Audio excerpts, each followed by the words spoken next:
चलिए, हमारे साथ आज सुरेन जी वापस ज्वाइन हुए हैं।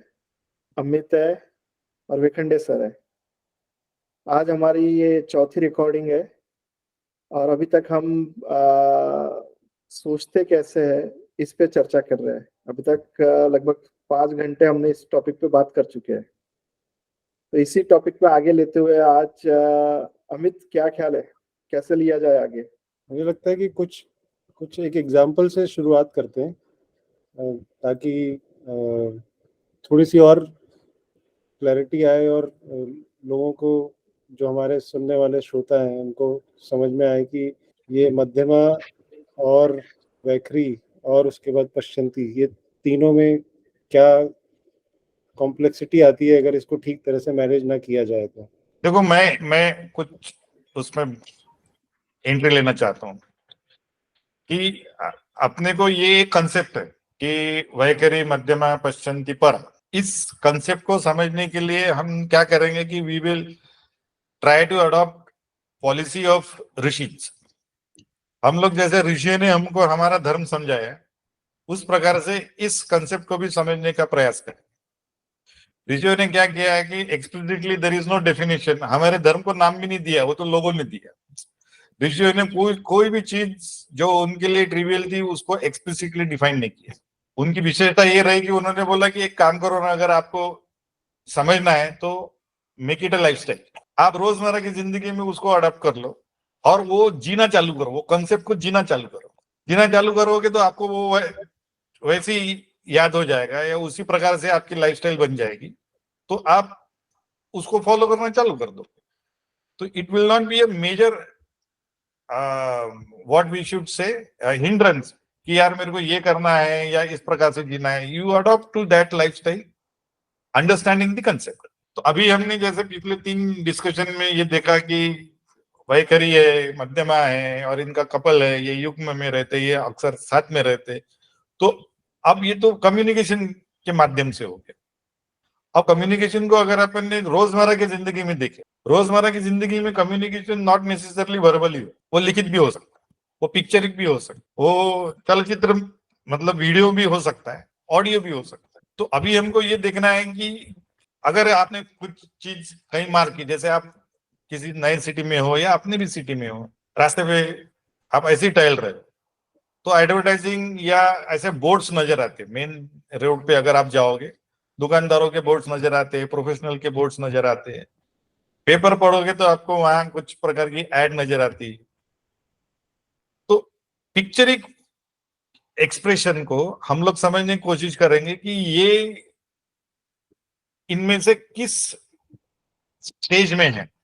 जैसे ये पिक्चर अगर है तो ये पिक्चर से मैं, कोई भी पिक्चर है, कोई भी ड्राइंग, क्योंकि वो कलाकारी है, तो कलाकार ने अगर उसको बनाया है तो वो पश्चिमी से ही बनाया, लगभग 90%।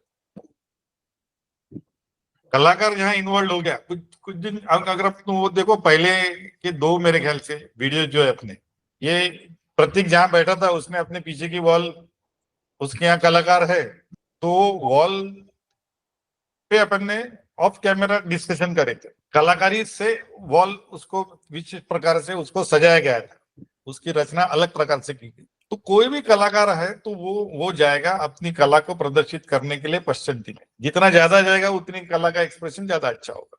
अब आपने एक फोटो देखी, अब आप जब देख रहे हो, कलाकार ने बनाया था उसको पश्चिमी में, इसलिए तो बनी हो, लेकिन आप जब देखोगे तो आपको सबसे पहले मध्यमा में जाना पड़ेगा, क्योंकि उसको समझना है बोल क्या रहा है, पिक्चर बोल क्या रहा है। और जो नहीं बोल रहा है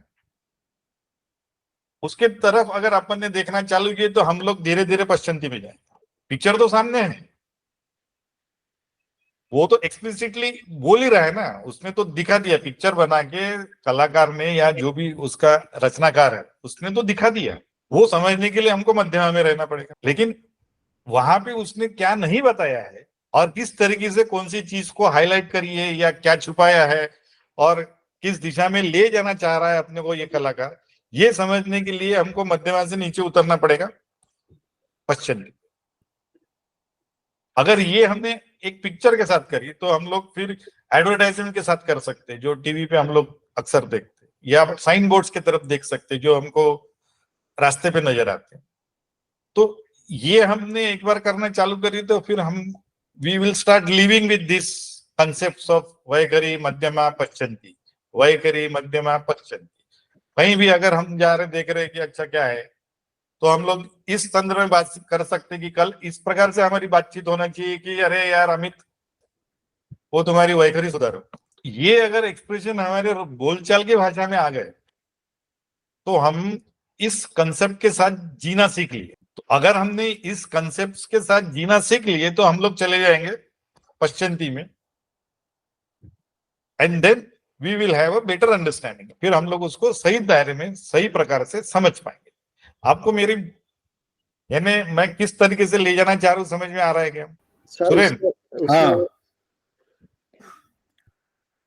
बट आप जो बोल रहे हो इसका मतलब आज यानी ये कंसेप्ट बताने के पहले हम लोग इस तरह से सोच नहीं रहे और इस तरह से हम लोग अपनी लाइफस्टाइल यूज नहीं कर रहे, ऐसा आपका कहना है? हो भी सकता है, अपन वो जाके देखेंगे ना। अगर वो उस डिस्कशन में निकला कि अरे ये तो हमको यानी ये इसी प्रकार से हम भी जाते, तो हो सकता है हम लोग एक ही प्लान पे रहे। हम लोग, ये जरूरी नहीं कि मैं कुछ नया बताऊं, ये जरूरी नहीं कि अभी आप वैसा नहीं जी रहे हो, लेकिन हम उसी के लिए तो चर्चा करेंगे ना कि इसी प्रकार से देख करके देखते कि यार ये इस प्रकार से आगे जाएंगे तो क्या हासिल होता है। ठीक है, समझ गए। हाँ प्रतीक, कुछ तुम बोल रहे थे? हाँ सर, मैं उसमें ये सोच रहा था कि डेफिनेटली सर ये 3 लाइंस में रहने के लिए, लेकिन मेरे दिमाग में एक जो आता है कि ऑब्जर्वेशन के थ्रू हम कर सकते हैं, लेकिन सर उसमें इमोशंस और फीलिंग्स का क्या रोल रहता है? वो आएंगे ना, इमोशन और फीलिंग को कब साइड में रखना है, कितना साइड में रखना है, और किस प्रकार से।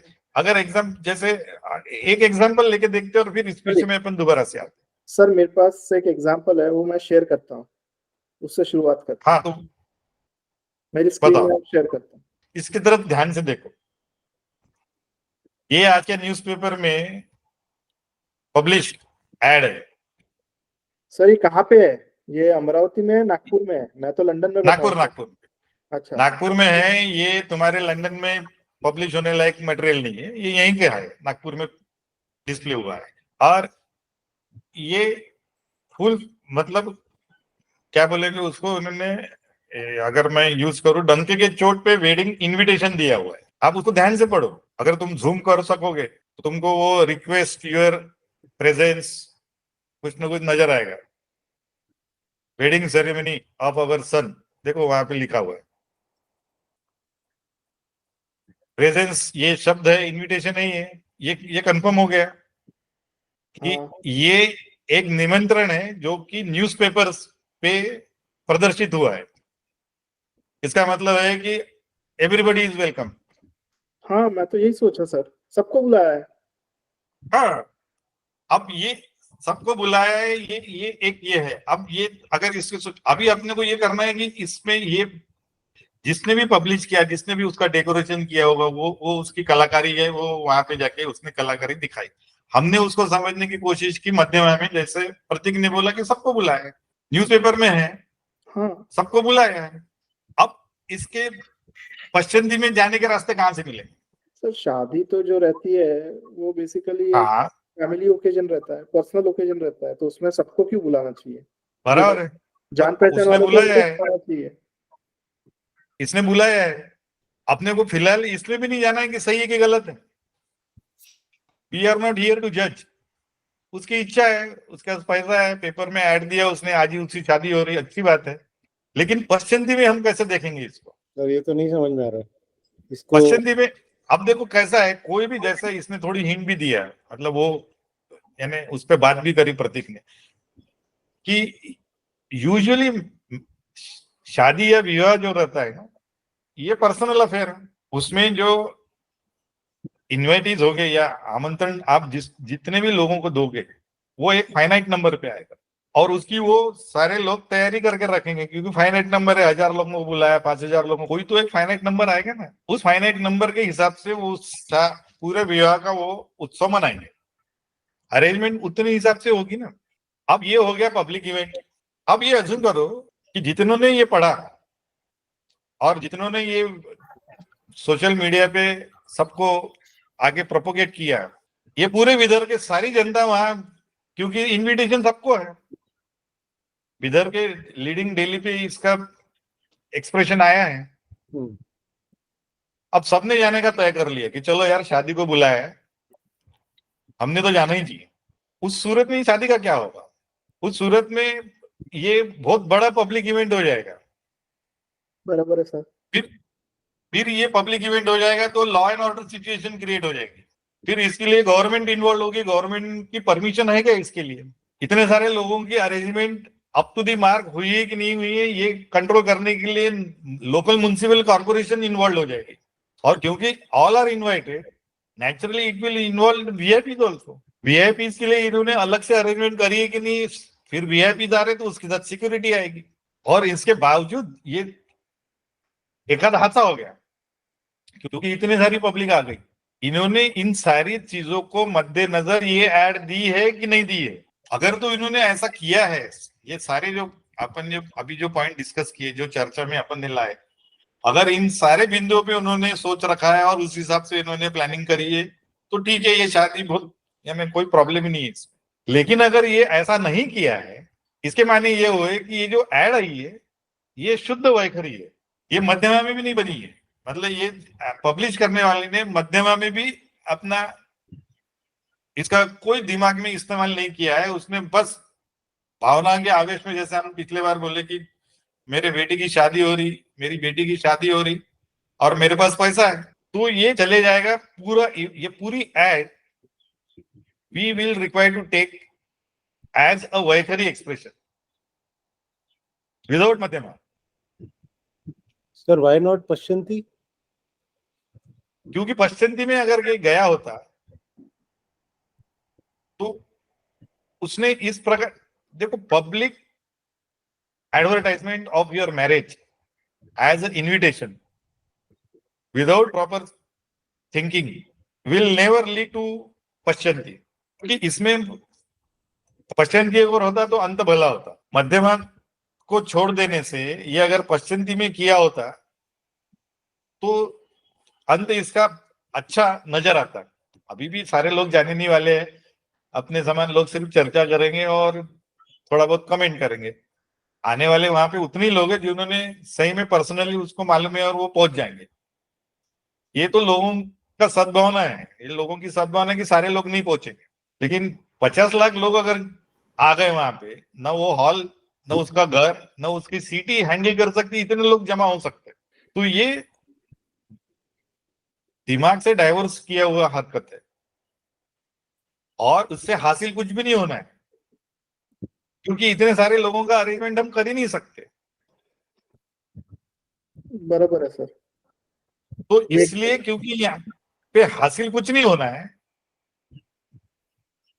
तो ये गया वैखरी में। तो सर अगर इसी ऐड को पश्चिंती में देखना है अपने को तो कैसा निमंत्रण होगा? नहीं होता। ये जो लाइन है योर ग्रेसियस प्रेजेंस, ये उन्होंने सिर्फ बताया होता कि आज हमारी बेटी की शादी है। हाँ, लिटरली मैं भी यही सोचा सर एकदम कि बधाई हो हमारे तरफ से, इनकी शादी हो रही है आज। हाँ, ये इतना ही होता और वो डिक्लेरेशन देते कि हम भी बोलते कि अभिनंदन, जैसा इसने बोला बधाई हो, कॉन्ग्रेचुलेशन। अगर वहां फोन नंबर होते तो एक मैसेज तक डाल देते, अच्छी बात है, कोई विवाह कर रहा है। लेकिन उन्होंने बोला आओ, निमंत्रण है, लीडिंग न्यूज़पेपर में है, सारे विदर्भ में जाने वाला है। इसमें और 50 एक लाख लोगों में ऑब्जर्वेशन से है सर, क्या बोले? एक और एक ऑब्जर्वेशन है। बोलो। इसमें दो एड्रेस अलग अलग है, एक अमरावती का और एक नागपुर का है। हाँ ठीक है ना। तो कहाँ पे जाना है, अमरावती जाना है, नागपुर जाना है? वो तो अलग कंफ्यूजन है, इसलिए तो मैं बोला ना कि ये वो कहाँ जाना है, आधे लोग उधर जाएंगे, 3-4, यानी पूरी law and order situation create हो सकती नहीं नहीं, अगर। सॉरी सर, अपना सुरेन, हाँ, अमरावती का नहीं है, नागपुर का टी पॉइंट का एड्रेस है ये, हमारे कॉलेज जाते समय आता है। अरे हाँ, बट ऊपर ऊपर अमरावती भी लिखा है ना। वो व्यक्ति का एड्रेस होगा। वो उनका एड्रेस है, वो तो बाय अंडरस्टूड है कि हमारे यहाँ के जो लड़की है वो अमरावती की है और जो वेन्यू है वो इधर है। वो एक मध्यमा मोड़ में मैंने विचार करके कुल पढ़ लिया। मिला के कुल मिला के मैं क्या बोलना चाह रहा है कि इसमें कंफ्यूजन है। और ये अगर प्रैक्टिकली सोचा जाए, अगर ऐसा होता and everybody accepts this invitation, तो उसकी कॉन्सिक्वेंसेस बहुत बड़ी है, उसके परिणाम बहुत घातक भी हो सकते हैं। हो सकता है वो इसके लिए तैयार भी ना हो।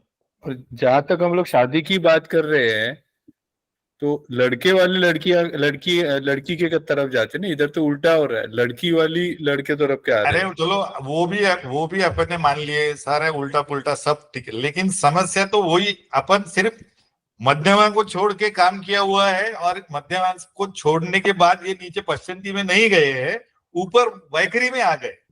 ये समझाने के लिए मैंने बराबर। इसको देखा है।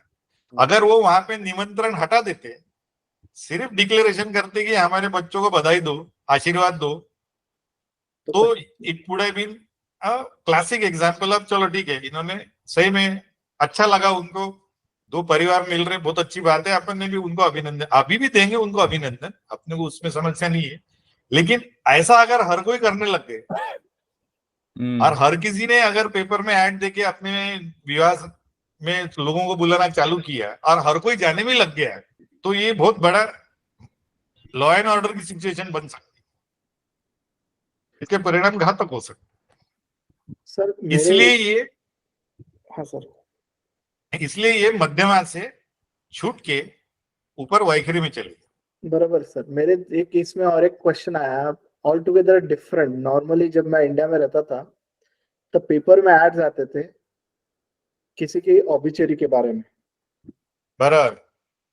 अब ऑबिचरी में लोग बताते थे कि किस टाइम पे कहाँ पे उनका अंतिम संस्कार होने वाला है। बराबर।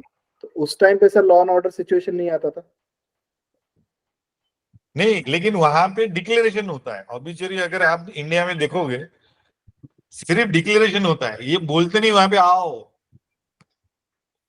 देखो, ये जो शब्द है यूर प्रेजेंस, हाँ ये जो बराबर है। आपको जो निमंत्रण मिल रहा है हाँ publicly in a newspaper, so you are qualified whether you know this couple और not, that does not matter, इससे कोई फर्क नहीं पड़ रहा है।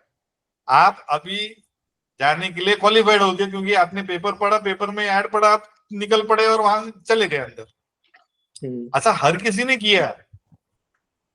आपके ऑब्ituary में लिखते नहीं कि जरूर आइएगा करके, वो बताते हैं कि हम इधर हो रहा है, तो वो एक इम्प्लाइड रहता है कि वो आप जानते सिर्फ हो तो डिक्लेरेशन है। Declaration is non executable statement boss. अपने प्रोग्रामिंग में declaration is a declarative statement, it is a declaration, it will not be executed, this is demanding execution. Call to action है। और बराबर। इसलिए मेरे को ऐसा लगा कि अगर इस प्रकार से तुमने न्यूज़पेपर के ऐड देखना चालू किए या इस प्रकार से बोर्ड देखना चालू किए कि ये मध्यमा में तो बनाई है लेकिन मध्यमा में छूटी गई है, अगर छूटी तो नीचे गई कि ऊपर गई, तो आपके रोजमर्रा की जिंदगी में आपने उसको जीना चालू किया। Not only related to advertisement, you can even read newspaper stories also. Newspaper stories से भी हम लोग ये पता कर सकते कि ये मध्यमा में छूटी गया, पहली बात तो, क्योंकि वो बेसिकली लिखा हुआ है तो दिमाग लगा कि लिखा है तो मध्यमा तो है ही, लेकिन क्या है ये मध्यमा से छूटी, और छूटी तो कहाँ गई, ऊपर गई वैखरी में। अब ये सिर्फ वैखरी की बातचीत है या पश्चिमी की, उसमें भी कर सकते। आया समझ में? ये एक तरीका हो सकता है कि अपन उसको आगे ले जा सकते। और आप किसी भी न्यूज़पेपर में आप इसको बड़े प्यार से न्यूज़पेपर एनालिसिस इस प्रकार से कर सकते हैं कि लिखने वाले ने इसको मध्यमा में ही रखा है कि मध्यमा से छूट के ये ऊपर गया या नीचे गया। और जो न्यूज़पेपर मध्यमा में ही रहता है या मध्यमा से नीचे जाता है, मतलब पश्चिमी में चले जाता है, उसके लिए अपने को अलग तरीके से डील करना पड़ता है। जो अक्सर ऊपर चले जाते, जो कि टैबलेट्स रहते या शाम के पेपर निकलते, सनसनीखेज जो वार्तांकन करते, वो मध्यमा से ऊपर वैखरी में चले जाते हैं। नॉर्मल जो रिपोर्टिंग न्यूज़पेपर, आप न्यूज़पेपर क्यों, आप सोशल मतलब सोशल मीडिया क्या बोलता है, टीवी मीडिया पे भी देखो, इनकी जो रिपोर्टिंग है वो मध्यमा से कई बार वैखरी में नजर आती है, यानी जिसका कोई कारण नहीं है, जिसको यानी जिसको क्या बोलेंगे कि उसका कुछ तो मूल्य होना चाहिए ना जो दिखा रहे हैं। How can you consider it to be a news, ये अगर अपने को सोचना पड़े तो ये वैखरी वाली न्यूज है। तो इस प्रकार से भी ऐसा चैनल अगर वारंवार यही कर रहा है कि कोई भी चीज देखो वो वैखरी में ही चले जाता है, तो अक्सर वो पॉपुलर रहता है। क्योंकि लोगों को वैखरी समझ रही है। उसमें तो कुछ नहीं, लोगों को तो अच्छा लगता ना, एंटरटेनमेंट है वो। एंटरटेनमेंट विदाउट पसंद। बराबर है सर। सर तो एक ये टीवी का और एक और ऐड लेते हैं, ये भी इंडिया में काफी चली है, और वो ऐड के बारे में हम डिस्कस करते हैं। मैं ब्रांड अच्छा, का ये हाइलुरोनिक एसिड, हाँ सर, वो ये उसमें वो यानी बहुत बड़े बड़े लोग हैं इसमें।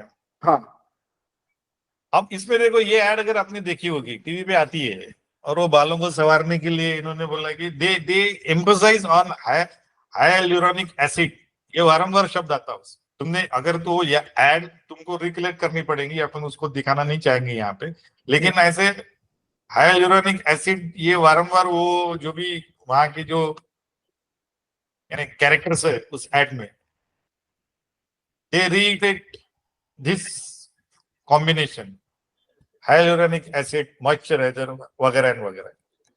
और अंत में जो सेलिब्रिटी है वो पूरा बता देती कि ये हमने ऐड किस वजह से बनाई है, हमारी भावना क्या है इसके पीछे। The last tagline usually is, it is not magic, it is science.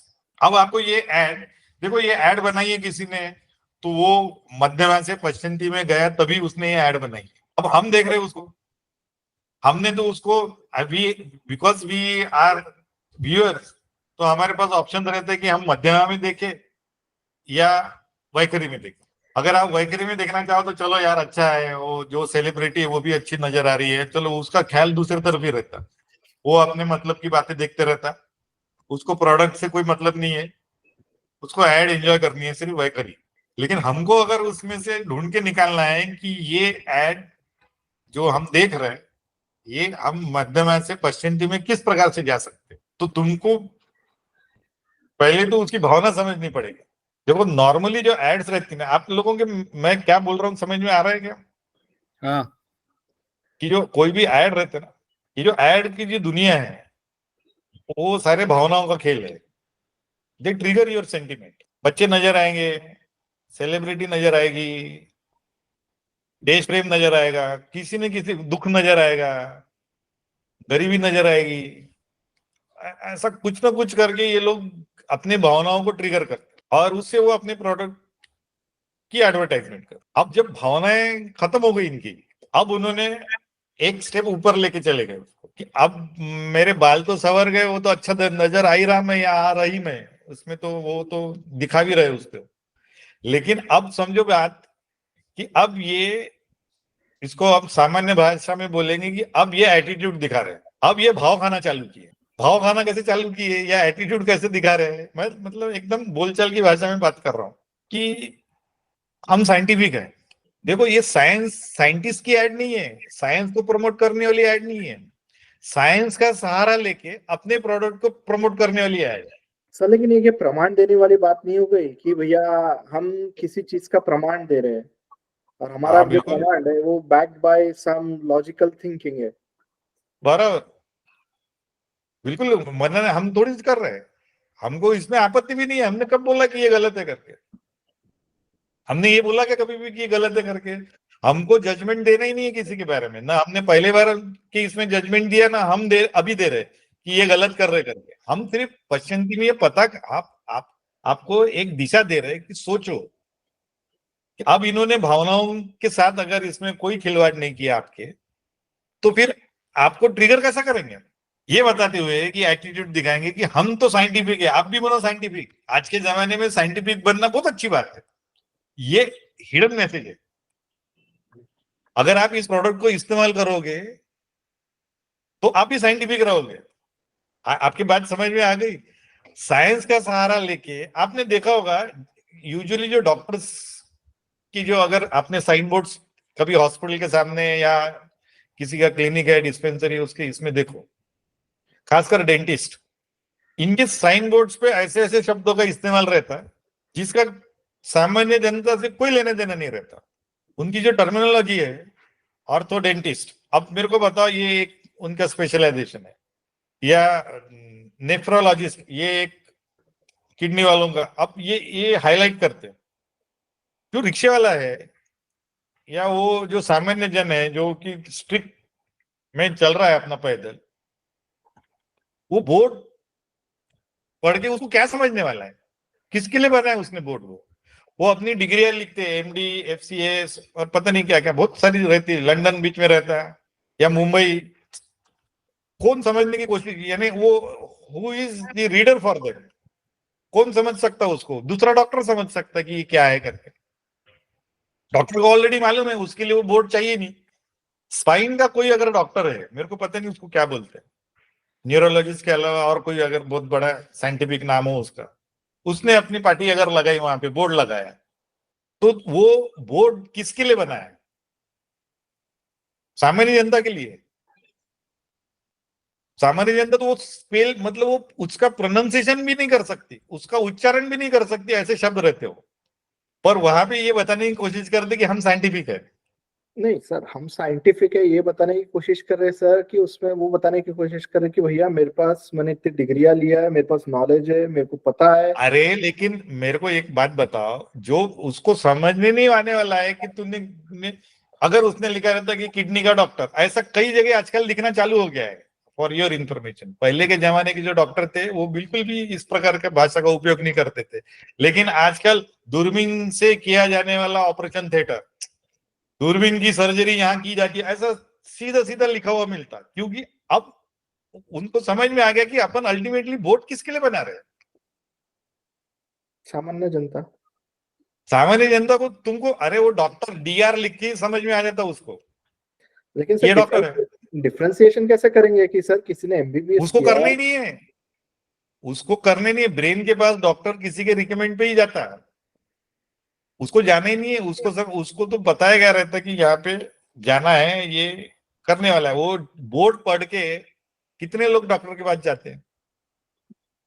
Sir ये तो, लेकिन सर टारगेटिंग और पोजीशनिंग की बात हो गई कि डॉक्टर्स के केस में तो, कि भैया वो रिकमेंडेशन पे जाता, मानता, अगर आपने सब जगह अगर डॉक्टर और एमबीबीएस ही लिखा या तो डॉक्टर ही लिखा, तो फिर तो कोई भी उठ के चले जाएगा वहां पे, भैया डॉक्टर मेरे को बुखार आया है, मेरे को देख लो आप। बराबर है ना? तो फिर ऐसी भाषा में लिखो कि जो आप सेग्रीगेटेड क्राउड चाहते हो, जो सामान्य जनों को समझे। सर वो तो अब इसलिए लैंग्वेज का प्रॉब्लम है ना।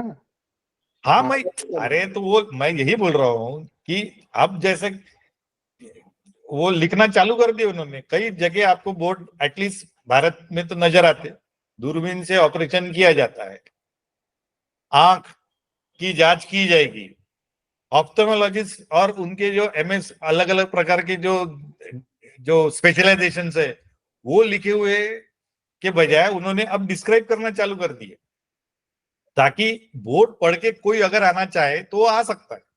अब वो पहले का एक जनरेशन था जो कि साइंस को ही मानने वाला था।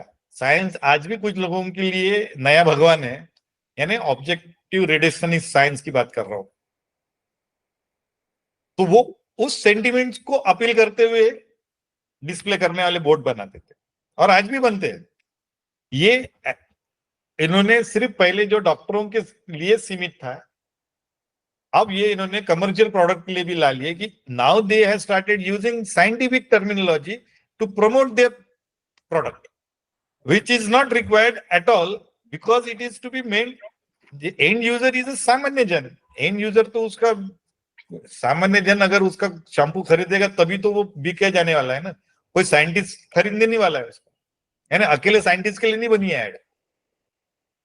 पर साइंस की बड़े बड़ी साइंटिफिक टर्मिनोलॉजी लिख के they want to get a credibility factor increase for their product.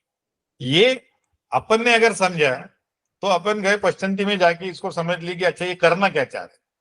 और अगर आपने इस तरीके से देखा तो आपको न्यूज़पेपर में या ऐसे सोशल मीडिया में ऐसे कई मैसेज मिलेंगे। फिर आप इसी को एक्सटेंशन करो, इसी का एक्सटेंशन करो। आपको एक कहानी दी जाती कि मैं बहुत दुखी था, मेरे घुटने पूरे चले गए थे, मेरे को कुछ समझ में नहीं आ रहा था, मैं एक कदम भी नहीं रख पाता था या पाती थी, मैंने सारे इलाज करके देख लिए, कुछ नहीं हुआ, फिर मेरे को ये फला फला डॉक्टर का मिला, इन्होंने मेरे को जादुई तरीके से, ऐसे बहुत बड़े बड़े क्लेम, ऐसे बहुत बड़े बड़े शब्दों का चमत्कार, जादुई, और पता नहीं कैसे हो गया, और जो कि इंडिकेट करेंगे कि इट इज समथिंग अननेचुरल और super natural.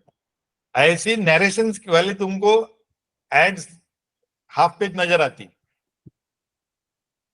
With the consent of the patient. Patient का फोटो रहता है उसमें, उसका एड्रेस रहता है, उसका फोन नंबर वगैरह देते हो।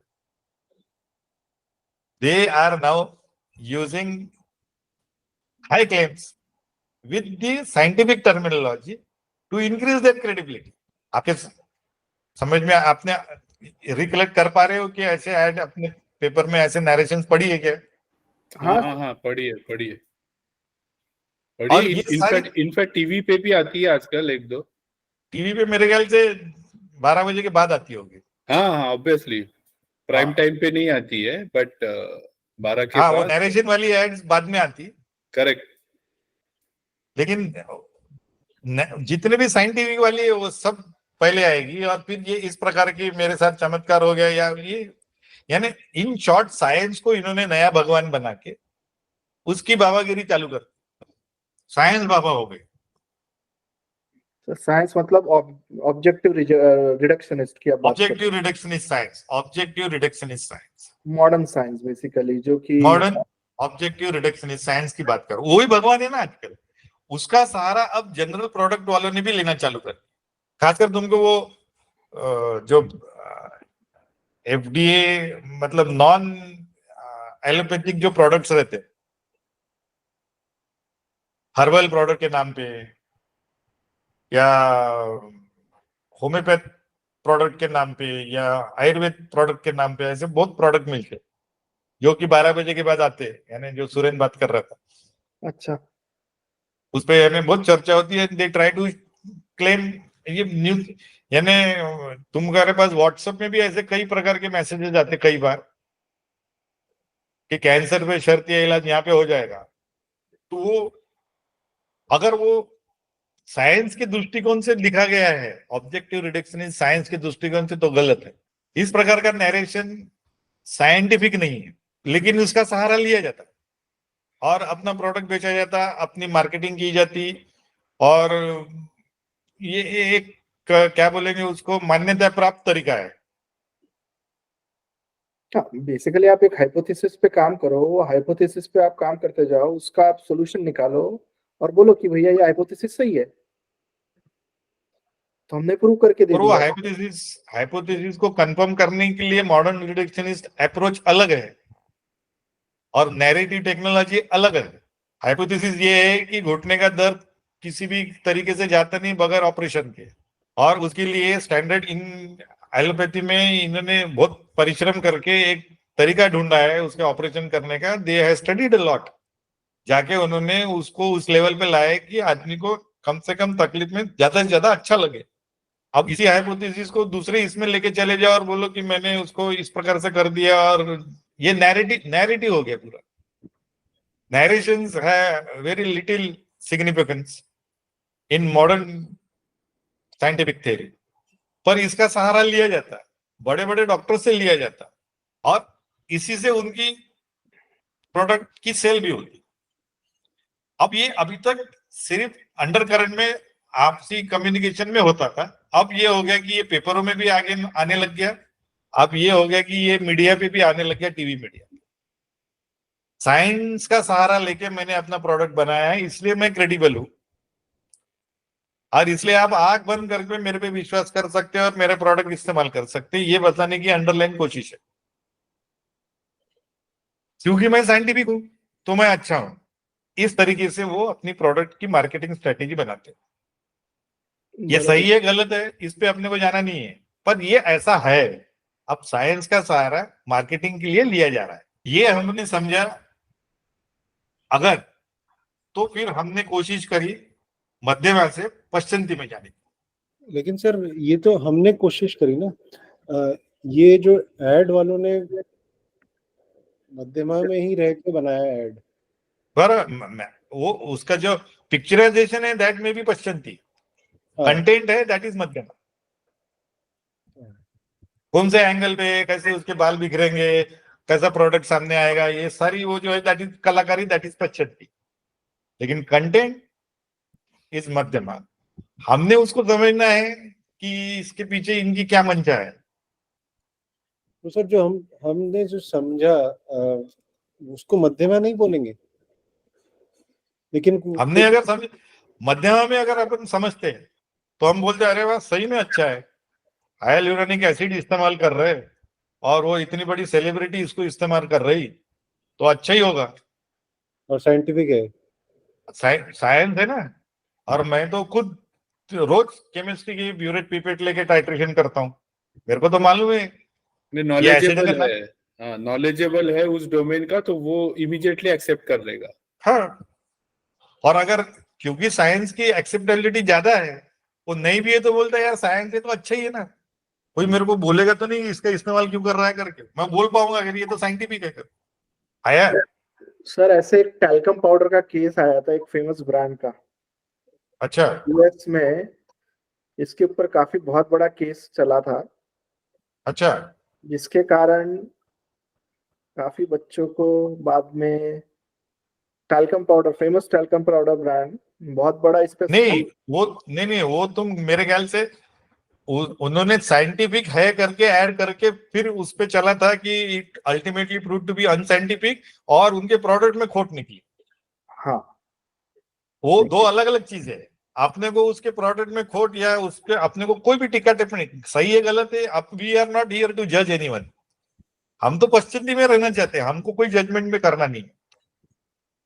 मैं ये नहीं बोल रहा हूँ कि सही है या गलत है, बराबर है। अपने को समझना है कि ये कहाँ किस तरह ले जाना चाह रहे हैं, और अपन ने अलर्ट अगर रहे तो हम उसके पीछे क्या हो रहा है ये समझ सकते हैं। तो उसके बाद ही अपना निर्णय रहेगा कि अपने को इस प्रोडक्ट को चूज करना है कि नहीं करना है। सर इसलिए पश्चिमी में भी आप सोचते तो हो, पश्चिमी जैसा में जाने के बाद क्लैरिटी आएगी ना, फिर हाँ, हमारा दिल मानेगा। सर मतलब दिल कि से फिर से फीलिंग्स और इमोशंस दोनों आ गए वहां पे, दिल की बात आ गई तो। बिना उसके पश्चिमी में आप रह नहीं सकते। कलाकार को बगैर इसके आप बिना इमोशंस के कला कैसे एक्सप्रेस करेगा। तो सर हम एक रिवर्स इंजीनियरिंग पैटर्न फॉलो किए, जबकि हम ये वैखरी या मध्यमा में रहते हैं, कुछ पढ़ते हैं आर्टिकल, जैसे अभी तक हमने पढ़ने का या पिक्चर्स का हमने लिया है, तो वर्बली हम दूसरे पे जाएंगे। एक एग्जांपल और है मेरे पास, वो लेने का था। लेकिन सर हमने रिवर्स इंजीनियरिंग करके वैखरी से मध्यमा आया है, मध्यमा से हमने और क्वेश्चनिंग और प्रोबिंग किया to seek the clarity, we went into पश्चिमी। और वहां पे जो फीलिंग्स और इमोशंस थे उनका रोल क्या था फिर? नहीं, हमको तो भैया मॉडल बहुत पसंद है, हमको तो वैसे ही दिखने का है। अगर वो ओवर ये पावर वैखरी हो गई। देखो क्या है कि पश्चिमी में अगर आप हो, अगर आपने आप अभी मैंने क्या बोला, पश्चिमी आपको क्लैरिटी आ गई, क्लैरिटी ऑफ थॉट होना इस पश्चिमी की पहली कल्पना है। क्लैरिटी आ गई तो आप दिल के साफ हो गए, फिर आपको अब डर नहीं लगेगा इसको इस्तेमाल करना है नहीं करना है। आपको सब पता चल गया है कि ये हाइलुरोनिक एसिड क्या होता है, आपको मालूम है कि ये साइंटिफिक तरीके से अपने को बेचने की कोशिश कर रहे हैं। तो अब हमने लेना कि नहीं लेना ये आप पे निर्भर करता है, वो सही है गलत है अपने को उससे कोई लेना देना नहीं। बराबर। लेकिन इमोशंस को इस प्रकार से हैंडल करना है कि जिसमें कि अपने को डर निकल जाए, इसलिए क्लैरिटी ऑफ थॉट रहना अनिवार्य है। सिर्फ भावनाओं के आवेश में देखा अरे मेरी सेलिब्रिटी बच्चन साहब ने कर दिया किसी का प्रमोशन, तो चलो हम आज से यही इस्तेमाल करेंगे, तो दैट इज वैखरी। बराबर है सर। आया पकड़े में आ गया अभी हाँ, कि अभी हाउ तक। To read. इसी इसी तरह से अभी मुझे एक एग्जांपल और एक मेरे साथ हुआ था जब मैं मुंबई में था, मुंबई में हूँ तो अच्छा। बीच बीच में मुझे दांतों का बहुत तकलीफ हो रही थी। अच्छा। तो एक यानी जब भी मैं ठंडा पानी या कोई कभी भी पानी या आइसक्रीम खाता था तो एकदम ऐसे झंकारे आते थे, झंझनाहट से होती थी। झंझनाहट होते। तो वो एड देखा था मैंने टीवी पे, बराबर। तो वो एड में भी उसने उसी तरह से एग्जाम्पल दे के दिए। फिर बाद में उन्होंने डेंटिस्ट के पास गए और उन्होंने उनको सजेस्ट किया हाँ कि ये तुम पेस्ट करो। तो मैंने डायरेक्ट मेरे वाइफ को बोल दिया कि तू कल जाके एक पेस्ट लेके आ, मैं इसको यूज करूँ। बराबर। तो अभी मैं जब ये अपना चर्चा पे ये सब्जेक्ट पे हम लोग बात कर रहे थे पश्चंती की और मध्यमा की, तो उस अभी मैं उसको रिकलेक्ट कर रहा हूँ कि जब देखने के बाद मुझे और उसका प्रॉब्लम सेम लगने के बाद मैंने डिसाइड कर लिया कि ये साइंटिफिकली प्रूव कर रहे हैं तो इसको मैं यूज करूँ। बराबर। तो मैंने यूज किया, 7 दिन में मुझे इफेक्ट भी मिला, बराबर। बट 8वें दिन में फिर से वो तकलीफ चालू हो गई। तो मैं एक्चुअली डेंटिस्ट को मैंने विजिट किया बराबर। और डॉक्टर को पूछा कि मैंने ये यूज किया। तो बोले आपको किसने बताया? मैंने बोला ऐड देखा। नहीं, बोले ऐसे नहीं, देखो आप ये गलत है। बोले देखो मेरा बोलना क्या है कि आप साइंटिफिक है, ये अपने आप में इतना बड़ा ईगो सेटिस्फैक्शन स्टेटमेंट है कि I am science following person, I follow my science and I am very scientific. ये बोलने में लोगों को एटलीस्ट इन इंडिया इतना अच्छा लगता है, और मोरलेस पूरे विश्व में ऐसे ही है। ऐसा नहीं कि वहां के एड में नहीं आता होगा, ऐसा साइंस का सहारा लेके प्रोडक्ट को बेचने का। अच्छा, दूसरा, अभी तुमने जिस एड की बात करी ना, उसमें तुम देखो कि वो अक्सर, यानी शायद तुम लोगों को पता हो, नहीं पता हो तो पता करना, वो डॉक्टर जो दिखाते हैं, हाँ, डॉक्टर एप्रन पहन के रहता है इसलिए हमको समझ में आता है कि ये डॉक्टर है, करेक्ट। या तो स्टेथोस्कोप लगा के गले में दिखाते हैं इसलिए अपने को, यानी किसी न किसी प्रकार से अपने को ये बताने की कोशिश करती कि ये डॉक्टर है। हाँ, अब उसके बाद इतना सफिशियंट था, लेकिन वो नीचे में उसका नाम देते, हाँ, एंड यूजुअली दैट डॉक्टर वो इंडिया का नहीं रहता, बाहर का रहता है। अब इस पे अगर आप पश्चिमी में सोचोगे कि क्या इनको इंडिया के डॉक्टर्स ये ऐड नहीं कर सकते थे? ऐसा कोई बहुत बड़ा नामचीन डॉक्टर नहीं रहता, कोई इंटर्न वहां करते रहता, या पिछले 5 साल से लंदन में हो या पेरिस में हो या यूएस में हो करके वो दिखाते। तो हो सकता है कि इंडिया में ऐसा रूल हो कि कोई डॉक्टर किसी एडवर्टाइजमेंट में एज अ मॉडल नहीं आ सकता हो अपने, यानी क्योंकि किसी भी डॉक्टर की क्लिनिक की एड नहीं देखी मैंने आज तक। बराबर है। वो इंस्टीट्यूशन की रहती है, वो प्राइवेट लिमिटेड कंपनी बनाते हैं और उस इंस्टीट्यूशन, उस हॉस्पिटल को प्रमोट हॉस्पिटल करते हैं। मैनेजमेंट सिस्टम में उसकी एड रहती है, लेकिन इंडिविजुअल डॉक्टर की एड नहीं देखी मैंने। तो हो सकता है कि इंडिविजुअल डॉक्टर इंडिया में ऐड नहीं कर सकता हो, प्रमोट नहीं कर सकता हो प्रोडक्ट, इसलिए उन्होंने बाहर के डॉक्टर का सहारा लेके अपने पे ये और बताने की कोशिश की, देखो ये लंदन का डॉक्टर है, सादा यानी सामान्य आदमी नहीं है, लंदन, जहां ये प्रतीक बैठा है लंदन। तो लोगों को लगता है अरे फिर तो बहुत ही अच्छी बात है, मैं तो फिर भी यहाँ नागपुर में हूँ, मैं तो फिर भी यहाँ पुणे में हूँ, इसका क्या है, ये लंदन का ले लो। साइंस का इस्तेमाल करके अगर आप प्रोडक्ट बेचोगे और यूज अपेक्षा करोगे कि आपको साइंटिफिक रिजल्ट्स मिलेंगे उसके, तो या तो साइंटिस्ट, या तो केमिस्ट, या तो डॉक्टर्स, इन्होंने बंद कर देना अपना सारे अपने प्रैक्टिस। पर ये समझना चाहिए, अलर्ट रहना चाहिए कि पश्चिमी में अगर आप जीना चालू करो तो you can figure out and you can indicate others कि देख लो यार, सोच लो, यानी we need not be judgemental उनका, क्योंकि गवर्नमेंट है, गवर्नमेंट अलाउ करती है, उनके नॉर्म्स में आता होगा ऐसा करना, हम कौन होते बीच में बोलने वाले, करने दो उनको ऐड। लेकिन हमने ये समझ लेना चाहिए कि ये साइंस का सहारा लेके कर रहे, तो क्या ये साइंटिस्ट है? ये जो बोल रही व्यक्ति, ये क्या साइंटिस्ट है? बराबर है। तो इस प्रकार से अगर आप रखोगे तो आपको ये it will become way of your life. एक एग्जाम्पल था अपना, इतने एग्जाम्पल दे रहा प्रतीक तो तेरे पास, यानी बचपन से ऐसी एक करके, अब मास्टर बोल रहा है बेचारा, तो तू उसको पूरा आज पूरा ही लूटने वाला है। आखिरी एग्जाम्पल सर ये। अच्छा चलो बताओ। अभी तक हमने सर वीडियो देखे, हमने हमने न्यूज़पेपर के कटिंग्स देखे। ये हाँ। बेसिकली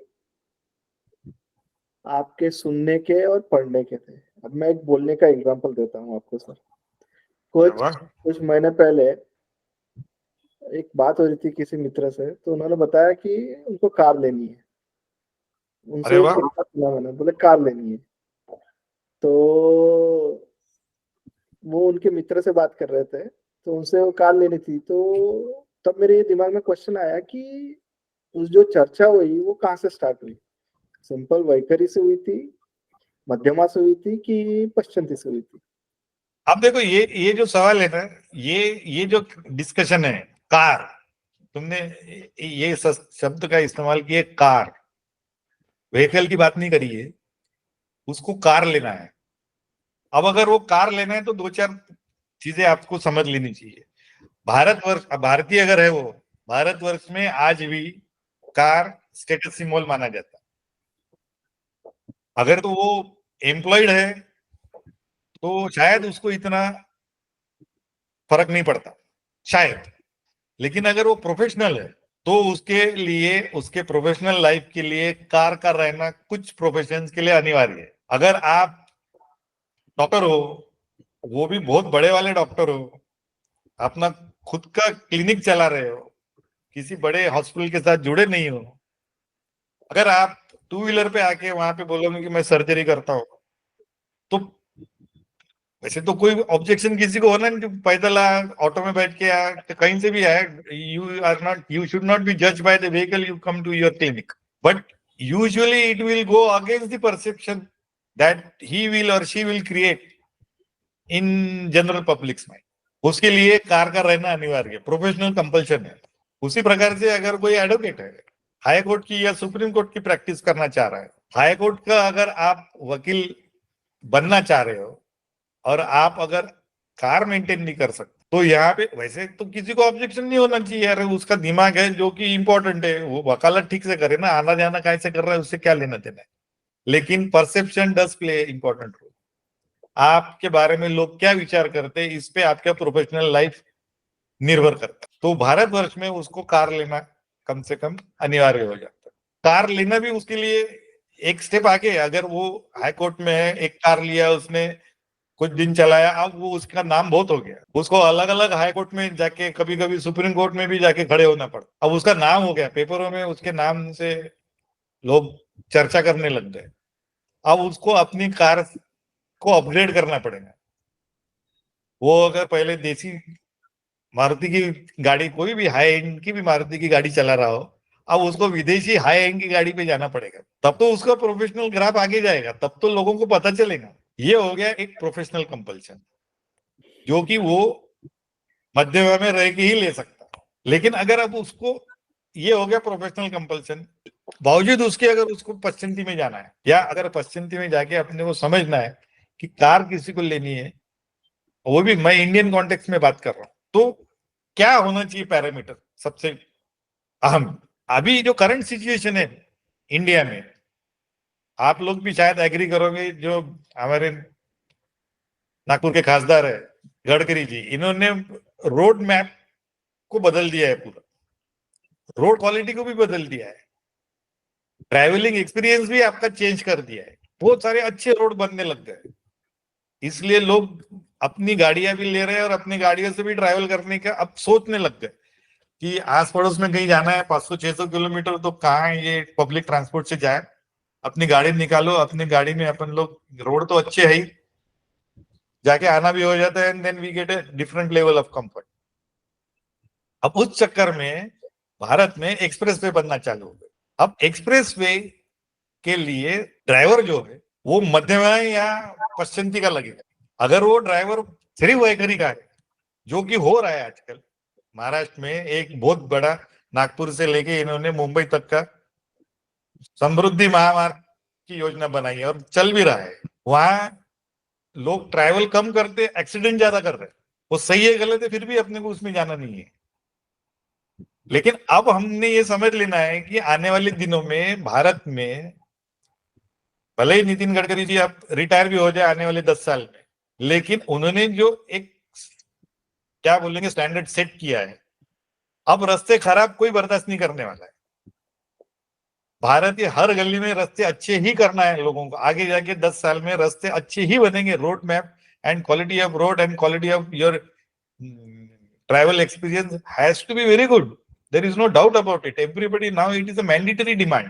अब इसका मतलब ये हो गया कि अब आपके रास्ते पे रहने का, पहले आप भी मेरे ख्याल से इस पे एग्री करोगे कि हम जब छोटे थे तो रास्ते पे क्रिकेट खेल सकते थे।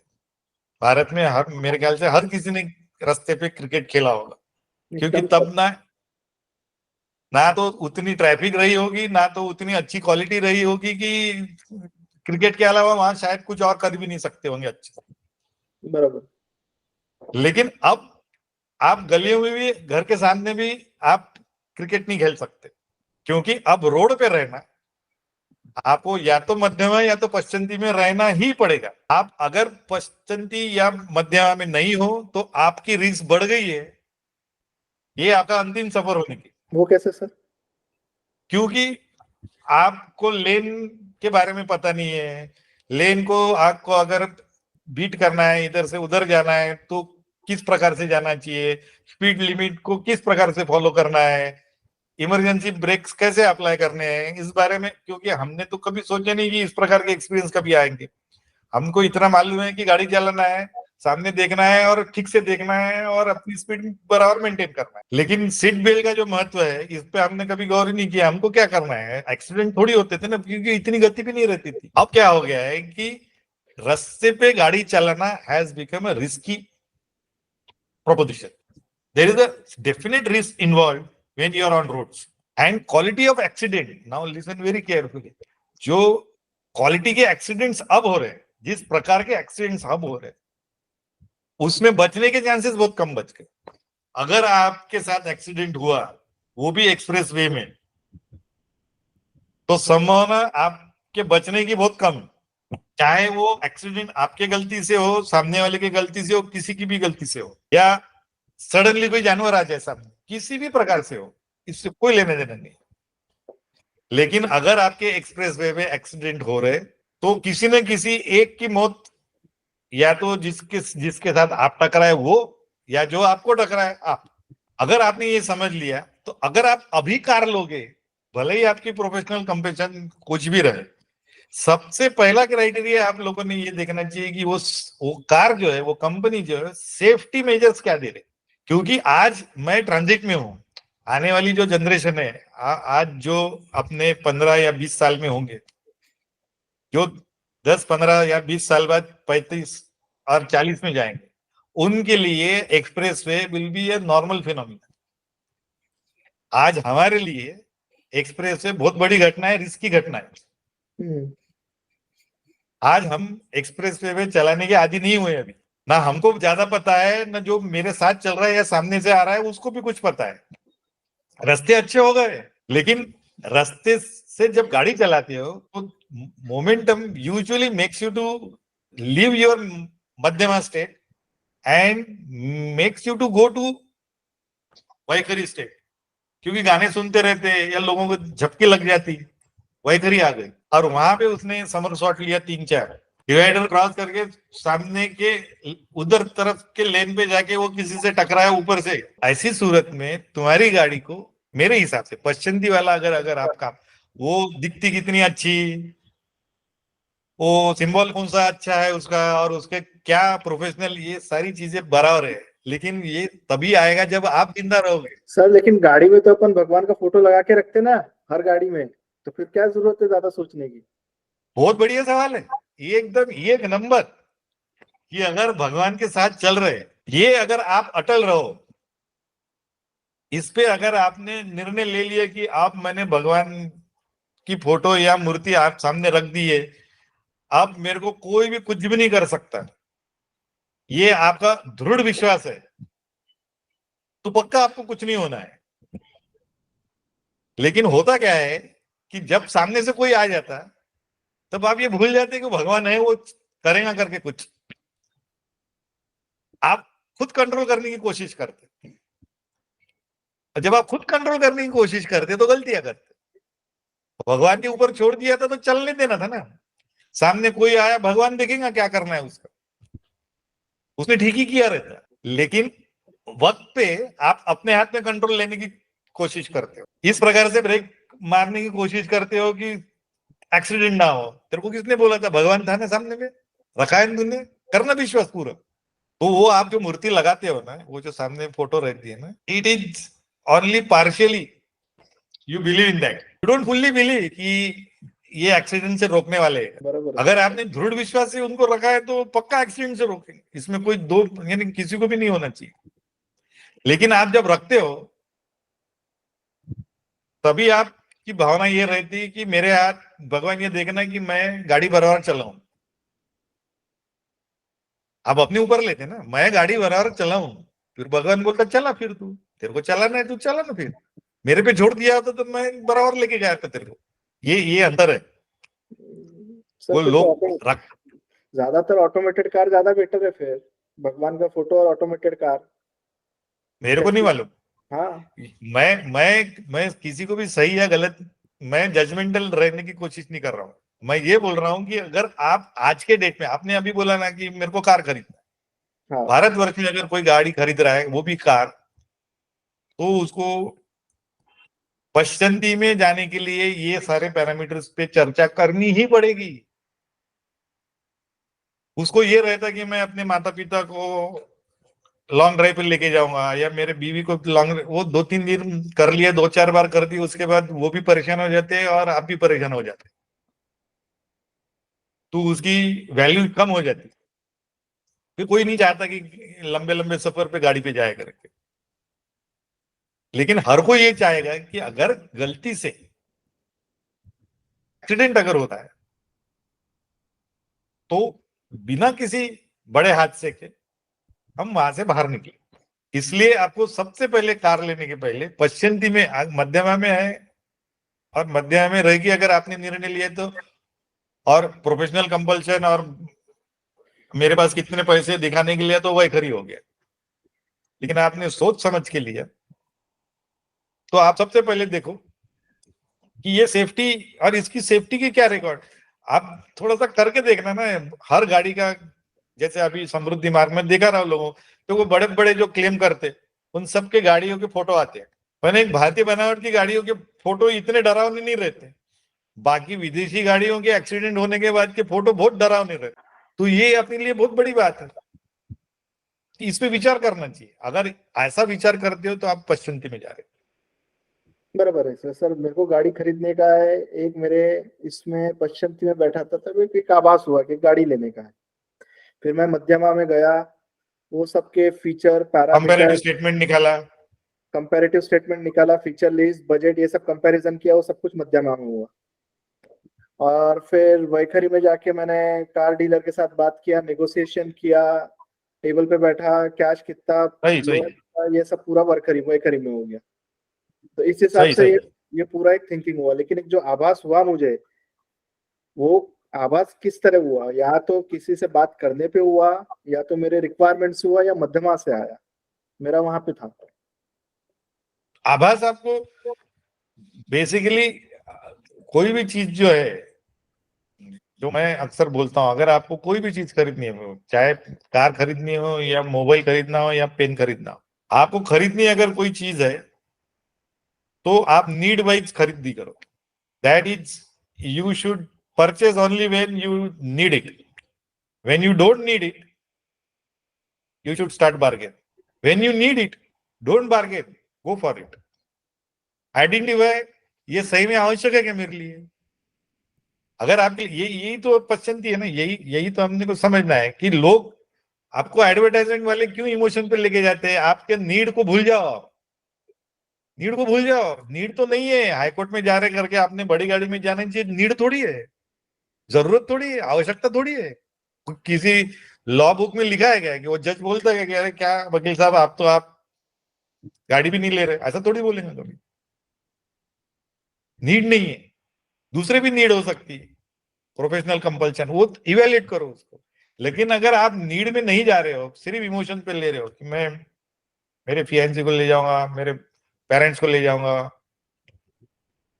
So that is not need based. When you are not in need, don't purchase. Priority should be, even if you have that sixth sense और एक इमोशंस आ गया कि यार मैंने अब गाड़ी बदलनी चाहिए, आवश्यकता है क्या?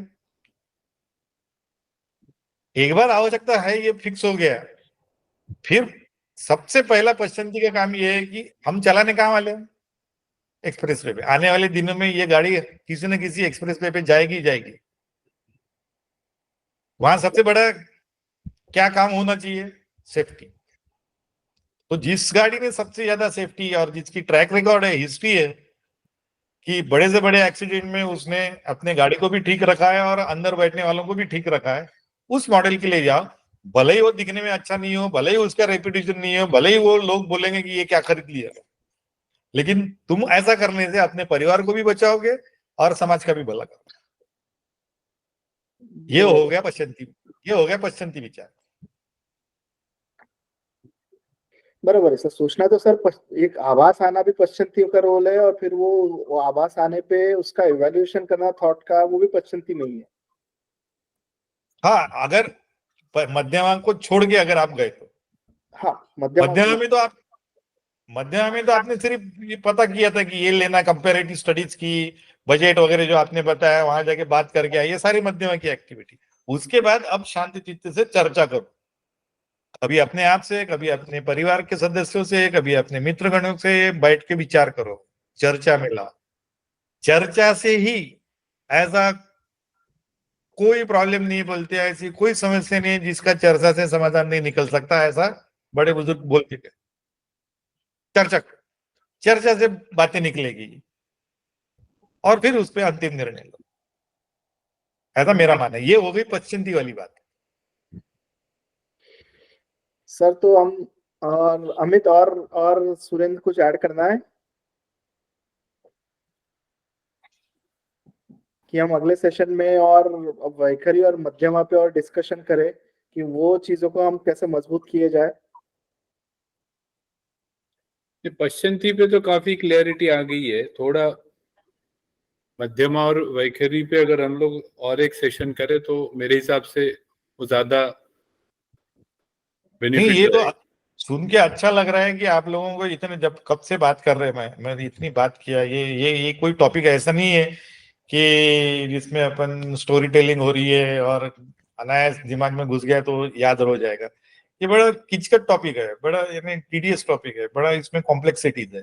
मैं उसको बहुत यानी इस लेवल पे लाके छोड़ना चाह रहा हूँ कि आप उसको instead of getting into the complexity of the concept, उसके साथ जीना चालू कर दो ना।